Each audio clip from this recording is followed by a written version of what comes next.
Hi, Axel. Thank you so much for joining us on this Tomi adventure. This is the Virgin voyage because you're the first person we filmed with, as you can tell. So I suppose my first question is, did you grow up with any of Tomi's books, or did you find his work as an adult? I'm probably slightly too old to have grown up with his books, but I discovered his work when I was a teenager. So I would think maybe in the mid-70s. I had a little brother. I don't know whether he got any of his books, but it was really a discovery for me to find out about his work. I started to get interested in satirical drawings, and I mean, many of the Diogenes artists, Edward Gorey and Sampi and Tomi, of course, and Loriot. When I was maybe 13, 14, 15, that was a sort of growing interest in that kind of drawing. And so I think Papa Schnapp, or Papa Snap, I think in English, and Monsieur Racine, here they are, in paperback. So they were mid-70s. And I do remember seeing a big exhibition of his in Hamburg when I was still living there at the Kunstverein. I've been trying to find out the date, and I was looking at his website, but it says it was in 82, and there must have been something earlier.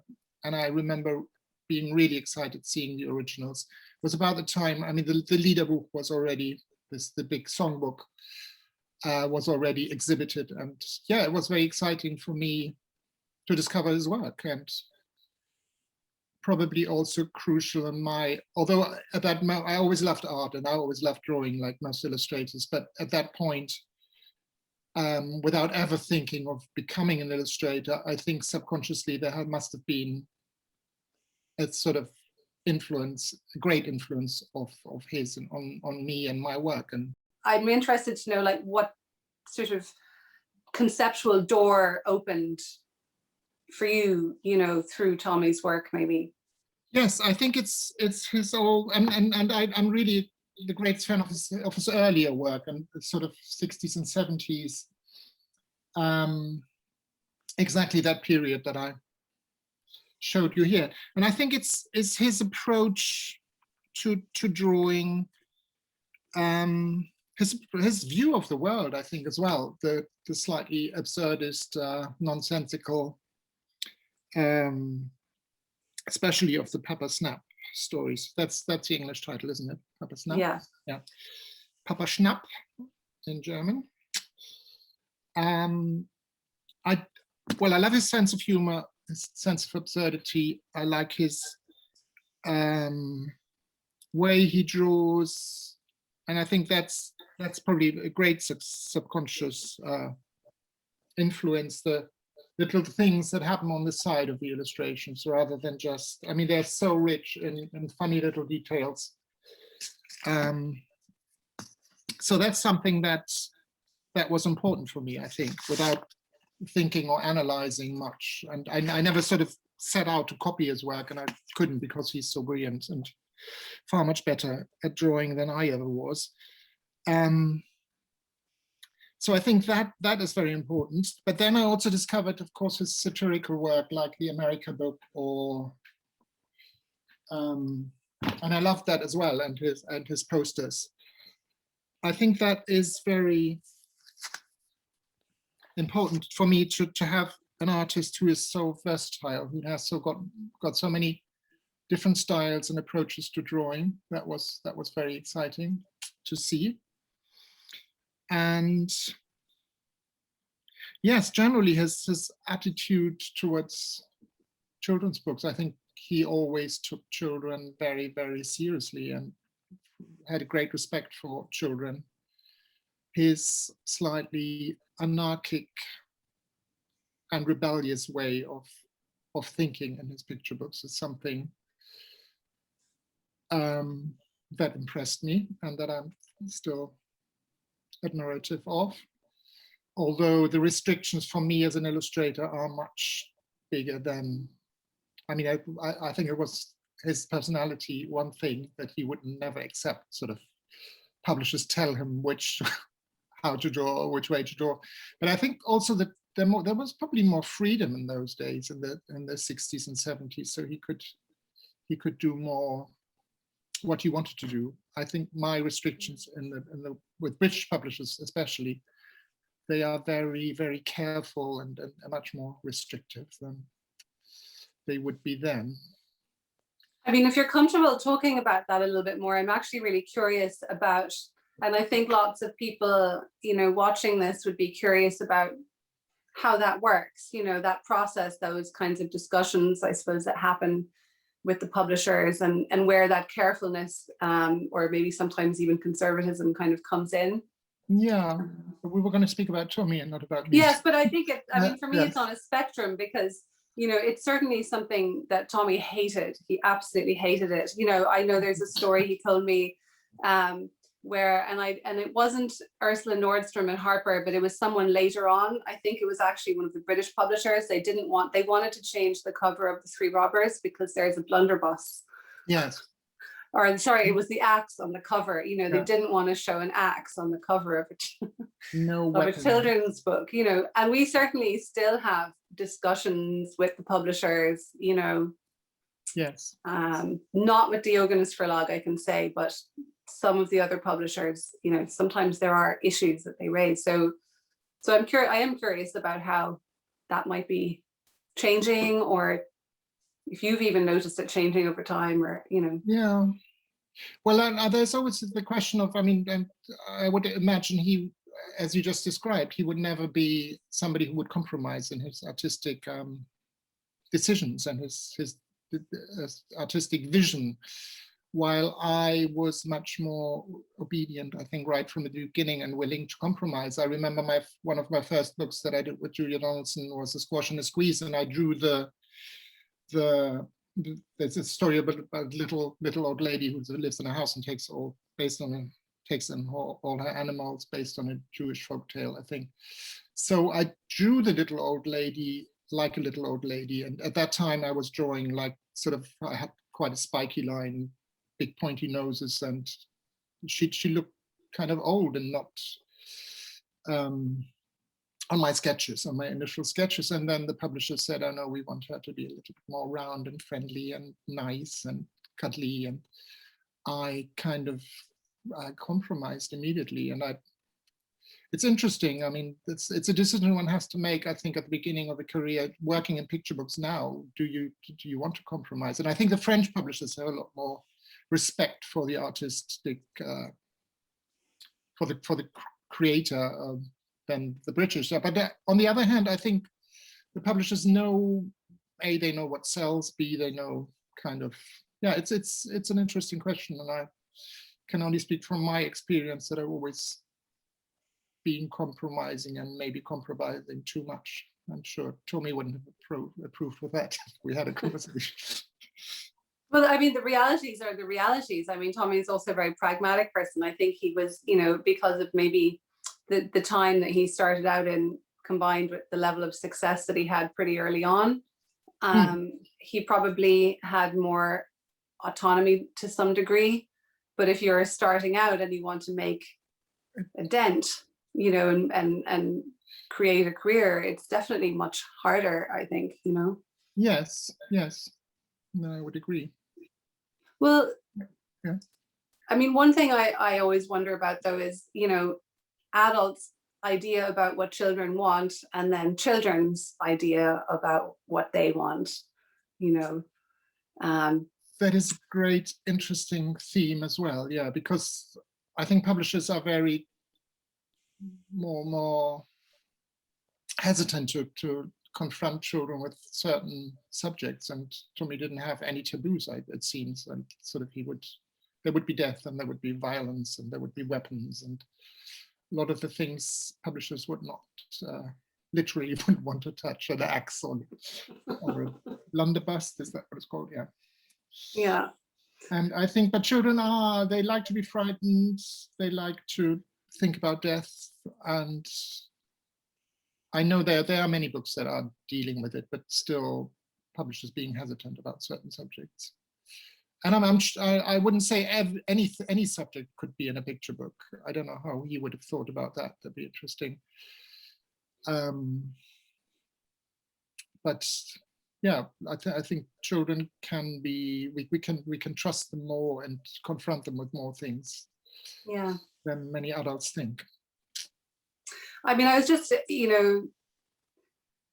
it's interesting, isn't it? I was just looking at the sort of pandemic virus, the coronavirus book that you did, and I think it's a good example of actually, I was actually a bit even taken aback by some of the text in there. It was like, going on to say, yes, some people, may not make it. They might die, and there's that lovely balance then with the those quite sort of lovely illustrations, which are not, driving that point home really hard. It's really balancing it out very well. Yeah, I think that was the idea behind it, not to make it too scary for children. And I think the choice that I would illustrate it was A, because the books I've done are very popular with children, so they're familiar with my work, and B, they are slightly humorous. I mean, or trying to be.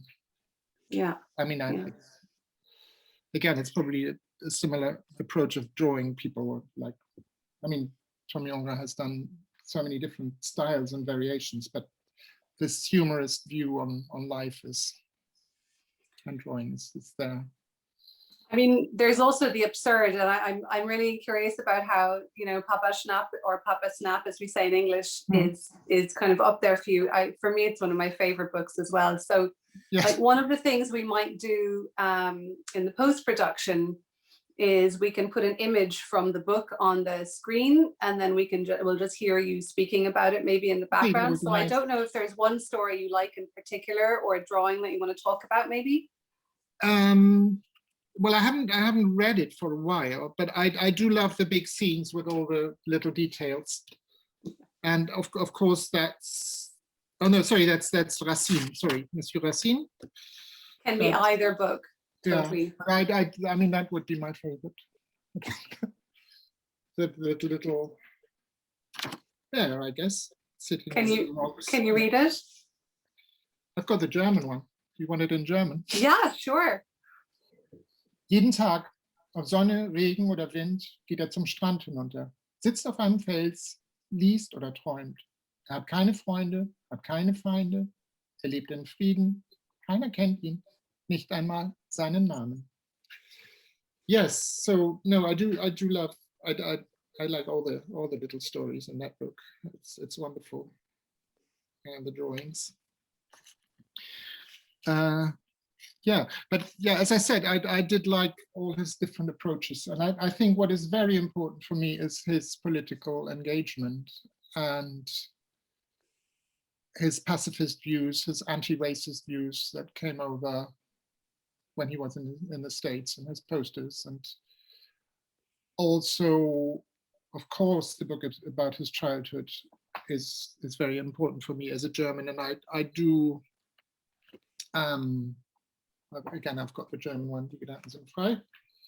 What he talks about in Die Gedanken sind frei, his Europeanness, for me, being German, living with a French partner in London, a French partner who actually has also partly Alsatian roots. Part of her family is König from Alsace. Yeah. And his understanding of saying, yeah, well, I don't know whether he ever said that, but it feels as if he says he's been a product of a culture that has very different cultural influences, kind of mixed roots, although the experience of the 4 years of Nazi occupation were, of course, traumatizing and horrible. But I think later in life he overcame that, and I don't know how much he ever defined Germanness or Frenchness in him, but he was very, I think he once said that he was proud of speaking the 3 languages fluently, and this cross-fertilization of cultures seems to be something that was important for him. And I think in these times, it's more important than ever to emphasize that and to celebrate him for that, as well as being a great artist. Yeah, I mean, it's people are so sort of attached to one way of being that, doesn't really exist. I think, also Tomi's sense of the absurd was so, you know, Yes. informed by those experiences. You know, war is absurd, and when you're Yes. a child, you see things so clearly. You know, you see how crazy the adults are and how crazy the system maybe is and doesn't make sense. It's a very, very early and painful lesson of the absurdity of everything. Yes.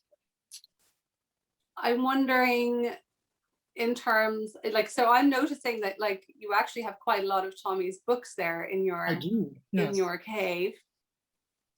I couldn't find even.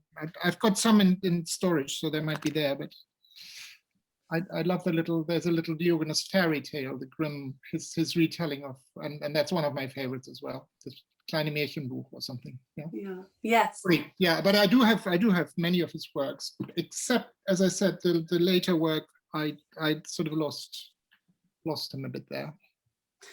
So I don't know if this is something you're, you know, well, I saw that you have a copy of the Liederbuch there. Yes. And obviously that's a book that only exists in German, but it might be interesting if you explain to an English-speaking audience, you know, the importance of that book for the time that it came out and what it represented, because I know there's nearly every German person I've ever met has a copy in their home. That's very good to hear. Well, I particularly remember seeing the original drawings and getting very excited, and they were very different from the work from the picture books that I knew. And I know he spent a lot of time sketching in Alsace, and yeah, it's a collection of classical German songs, and it's a book I always cherished. I often think, well, it's a very nice collection. It's got sort of everything in it that you need, and I do like his the softness of the drawings and the looseness that is there in the sketches, and him recreating that kind of 19th century romantic German Alsatian world. I often wonder what happens to these songs, because I'm still familiar with many of them, and I wonder whether my daughter, who's now 13, at school, whether they are still there, and I think they're not. But this is sort of such a great collection of that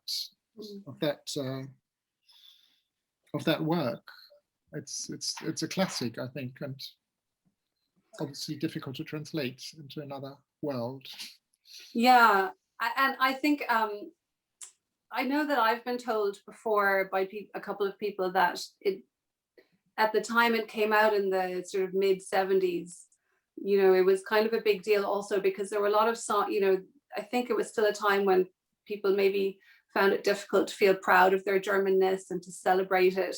Yes. And to sing some of those folk songs to reclaim that, you know, culture.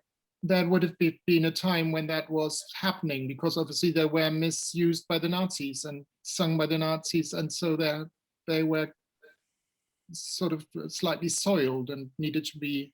I mean, all these songs are from the 19th century, so pre-Nazi, and many of, I mean, there are not many that are very nationalistic or anything. They're very beautiful songs, but you're right. In that period, there would have been a reclaiming of that tradition. And yeah. Axel, I think we're going to call it time. We've actually been speaking for ages. I've so enjoyed this. I could talk to you for hours. I did as well. I'd love to know loads more about, you know, what you do and how your process is, but it's not the time and the place. But no. Well, I hope we can meet in real at some point. I know. And maybe definitely do this at a book fair with Neil together. Yeah, let's hope that's soon.